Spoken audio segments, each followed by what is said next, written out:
Unang-una,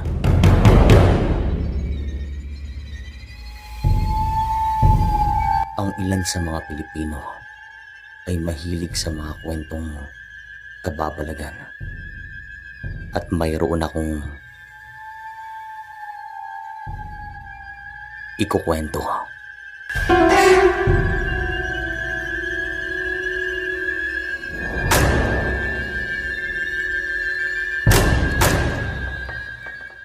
Magandang araw. Isa ako sa mga taong merong kakayahan na makaramdam at makakita ng mga bagay na merong kaugnayan sa kababalagan. At ngayon ay meron akong dalawang karanasan na ibabahagi sa inyo na talagang hinding-hindi ko makakalimutan magpahanggang ngayon. Ang unang karanasan ko ay nangyari nung ako ay nagdadalaga. Sa mga panahong ito ay nagbabakasyon ako sa probinsyang kinalakihan ng aking nanay at lola. Bale, wala na kaming pasok nung time na yon. Sa unang gabi ko doon, ay talagang hindi ako makatulog. Sinasabi ng aking isipan na merong mga nakatingin sa akin. Nararamdaman ko na merong mga umaaligin, kaya hindi ako mapakali. Maya-maya lang ay naisipan kong tumungo sa kwarto ng aking lola at sabi ko, doon na lamang ako matutulog. Pero hindi pa man ako nakakalabas, ay merong kumatok sa bintana. Kaya dito na ako kinabahan. Malalim na rin ang gabi, kaya nagtataka ako kung sino iyon. Kami lang naman ni Lola ang tao sa bahay. Wala nang iba. Inisip ko naman na baka merong nakapasok. Baka magnanakaw o isang tao na merong hangaring masama. Dali-dali naman akong tumungo sa pinto. At nang mabuksan ko ito ay agad akong tumakbo at tumungo sa kwarto ng aking lola. Sa pagdating ko doon ay sinubukan kong buksan ang pinto. Pero nakalak. La, buksan niyo po ako. Pasigaw na sabi ko. Pero hindi sumasagot si lola. Nang mapalingon naman ako sa kaliwa, ay meron akong nakitang nakatayo. Isang babae, matangkad at nakasuot ng puting damit. Medyo malabo nga lang ang kanyang mukha. Nang dahil naman sa pagkabigla, ay nawalan ako ng malay. Ito kasi ang unang pagkakataon na nakakita ako ng ganon. Nagkaroon naman ako ng kakaibang panaginip. Ipinasyal daw ako ng babae sa isang hardin at sinabihan niya ako na wag daw akong matakot. Wala daw siyang intensyong masama at magkaibigan daw sila ng aking lola. Bandang 5:00 ng madaling araw ay nagising ako na nasa harap pa rin ng kwarto ng aking lola. Kaya agad ko naman siyang tinawag. Mabuti naman at nagising ito at agad niya akong pinagbuksan. "Oh, iya, anong nangyari sa'yo?" tanong ni lola. At dito ko na kinuwento ang aking mga naging karanasan. At ayon naman sa kanya, ang babaeng nakita ko ay minsan na rin nagpakita sa kanya. Pero hindi daw malabong mukha. Nakangiti daw ito sa kanya at kumakaway pa. Nakakaamoy din daw siya ng mabango. Minsan naman daw sa tuwing makakaramdam siya ng presensya, ay nagpaparinig na lamang ito kahit na wala naman siyang nakikita. Ilan lamang ito sa mga karanasan ng aking lola at dagdag pa niya, yung unang pagpapakita sa kanya ng babae ay noong nagdadalaga pa lamang ito. At sabi naman daw ng kanyang lolo, ilang beses din niyang nakita ang babae nung siya ay nagbibinata pa lamang. At kung iisipin naman daw, mas matanda pa sa lola at lolo ng aking lola ang babae. Makalipas naman ang ilang araw, isang gabi habang ako ay nagpapahangin sa bintana, ay biglang nanindig ang aking mga balahibo. Nakarinig din ako ng mga boses na tila ba merong nag-uusap sa aking paligid. At walang ano-ano ay meron akong nakitang tao sa di kalayuan. Nakasuot siya ng kulay puting damit at parang mamamasyal. Ang bahagi na iyon ay talagang masukal at wala na ring anumang bahay doon. Maliwanag din ang buwan kaya nakikita ko siya mula sa bahay. Agad ko namang tinawag si Lola at hindi ko naman inalis ang aking paningin sa kanyang kinaroroonan. Pero hindi pa man nakakapasok si Lola, ay bigla itong naglaho na parang bula. At makalipas lang ang ilang sandali, ay bigla akong nahilo. Napasandal ako sa aking bintana at agad naman akong inalalayan ng aking lola at pinahiga sa kama. Makalipas lang ang ilang sandali, ay nakatulog naman ako. At kinabukasan naman, sa aking pagising ay nakaamoy ako ng napakabangong luto. Talagang nakakatakam. Kaya bigla akong natugutom o nagutom. Paglabas ko naman ng kwarto, ay agad akong tumungo sa kusina. Kasi ang akala ko noon ay merong niluluto si Lola. Pero pagdating ko doon ay wala siya. Kaya talagang nagtataka ako. La, nasaan ka? Pasigaw na sabi ko. At agad naman akong naglakad papunta sa kanyang kwarto. Sa pagdating ko naman doon, ay wala pa siya. Kaya lumabas na ako ng bahay para hanapin po ito. Tamang-tama din na yung isang kabaryo ni Lola ay napadaan sa harap ng aming bahay. Kaya tinanong ko siya. Aling Rosa, nakita niyo po ba si Lola? Tanong ko. Ay oo, nakasalubong ko siya sa may bukana. Bibili doon ng ulam sa bayan. Sagot naman niya. Agad naman akong napailing sapagkat ang akala ko talaga si Lola ang nagluluto. Naaamoy niyo rin po ba? Tanong ko pa kay Aling Rosa. Ang alin?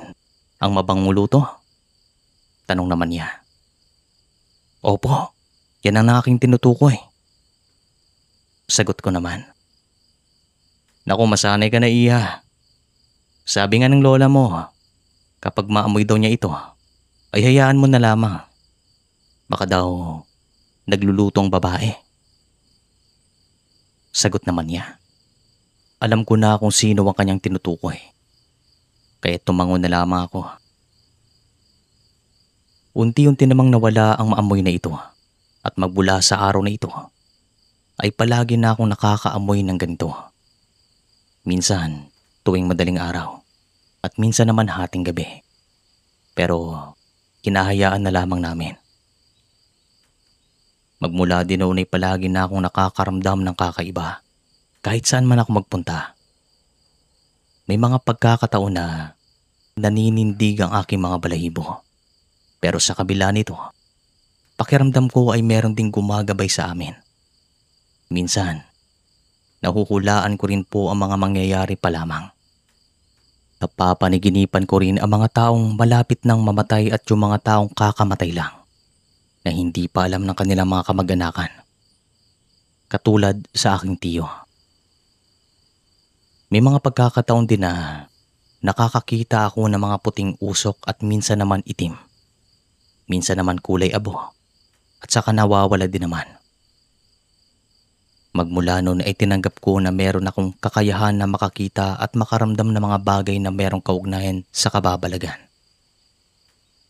Inisip ko na isa itong regalo pero hindi ko alam kung saan galing. Pwedeng galing sa babae o pwede naman na galing sa aming mga ninuno. Itong susunod na karanasan ko naman ay hindi ko rin makakalimutan.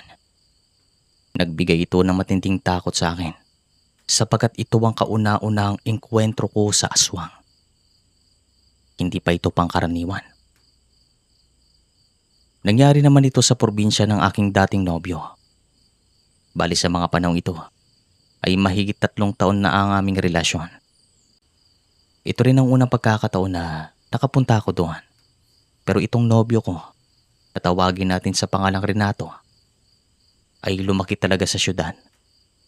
At itong probinsya na pinuntahan namin ay kinalakihan ng kanyang nanay. Minsan lang din naman sila kung pumunta doon sapagkat napakalayo. Dumating itong araw na pumunta kami doon. Maaga pa lang ay sinundo na ako ni Renato sa bahay. Meron naman akong dalang mga bagahe kasi ayon sa kanya ay mananatili kami doon ng ilang araw. Bandang 6:00 ng umaga ay nilisan na namin ang baryo at mula sa aming bayan ay kinakailangan naming bumiyahe ng mahigit 5 oras. Sa pagdating nga namin doon sa kanilang baryo ay hindi ko alam kung bakit mabigat ang aking nararamdaman. Maliban dito ay parang hinihila ako pabalik sa aming bayan. Sinasabi rin ng aking sarili na wag nang magpatuloy doon. Kinukutuban na rin ako ng masama. Sa kalagitnaan ng aming paglalakad, Sir Chris, bigla akong nanlamig. Kaya nagtataka naman si Renato kung bakit ako napapahimas sa aking mga braso. Pero ang sabi ko baka naninibago lamang ako sapagkat malamig doon. Agad naman niyang binigay sa akin ang kanyang jacket. Makalipas ang mahigit kalating oras na paglalakad, ay dito na ako nagreklamo kasi talagang napakalayo ng kanilang bahay mula sa bukana. Masukal din ang lugar, literal na gubat, pero marami naman kaming nadadaan ng mga bahay. At hindi nagtagal ay meron akong nakasalubong. Isa itong matandang babae at hindi ko naman maiwan na o maiwasan na tumingin sa kanya sapagkat ilang metro lang naman ang agwat namin. Tumitig naman ito ng masama na tila ba meron akong kasalanan sa kanya. At walang ano-ano. Nakarinig ako ng boses na parang may bumubulong sa akin. Agad naman akong napaningon at nagtataka naman si Renato kung bakit ako nababahala. At nang makalipas o makalampas sa amin ng matanda, dito na ako nakaramdam ng matinding kaba. Kahit na nakatalikod kami sa kanya, ay ramdam na ramdam ko na nakatingin ito sa amin. Ang bigat sa pakiramdam. At nang marating naman namin ang bahay nila Renato, ay agad ako nagtanong kung kilala ba niya ang matandang iyon. Pero ang sabi niya hindi. Kasi minsan lang din naman siya kung umuwi doon. Inilarawan naman namin iyon sa kanyang lolo at lola. At agad naman nila itong nakilala. Dayo lang yan dito. Siguro, mga 2 taon pa lang siyang tumitira dyan sa isang purok. May mga kwento-kwento na magmula nung dumating yan dito, ay marami na mga kababalagang nagaganap. May mga nagsasabi na palagi siyang gumagala tuwing madaling araw. Ewan ko kung anong ginagawa. Sabi ni Lolo. Hayaan niyo na po siya, Lo. Tsaka, wala naman siya sigurong sinasaktan dito. Kaya hayaan niyo na. Sabi naman ni Renato. Sa mga sandaling ito, ay gusto kong sabihin na meron akong nararamdamang mabigat sa matandang iyon. Pero mas minabuti ko na lamang na tumahimik. Bandang 5:00 ng hapon, ay abala kaming lahat sa pagluluto. Nang meron akong makitang ibon na dumapo sa isang puno na nasa likod ng bahay. Kulay itim at napakalaki. Yung mga manok naman ni Lolo ay nagsimulang magingay at natataranta ang mga ito. Agad ko naman itong itinuro kay Renato. Subalit, hindi niya ito makita. At kung ano yung naramdaman ko nung nakasalubong namin ng matanda, ay ganun din sa mga sandaling ito. Kaya pumasok na lamang ako sa loob ng bahay at sabi ko, magpapahinga muna ako. Pero ang totoo, ay takot na ako. Bandang 7:00 ng gabi, habang kami nagkukwentuhan sa loob ng aming kwarto, ay hindi ko namalayan na nakatulog ako. Pagod rin kasi sa biyahe. Bago naman pumatak ang hating gabi, ay nagising ako ng walang dahilan. Nanginginig na rin ang aking mga laman kasi nakaramdam ako ng matinding takot. Patingin-tingin ako sa paligid ng kwarto kasi pakiramdam ko ay meron talagang nakatingin sa amin. Unti-unti ko namang napagtanto na hindi ko maigalaw ang aking katawan.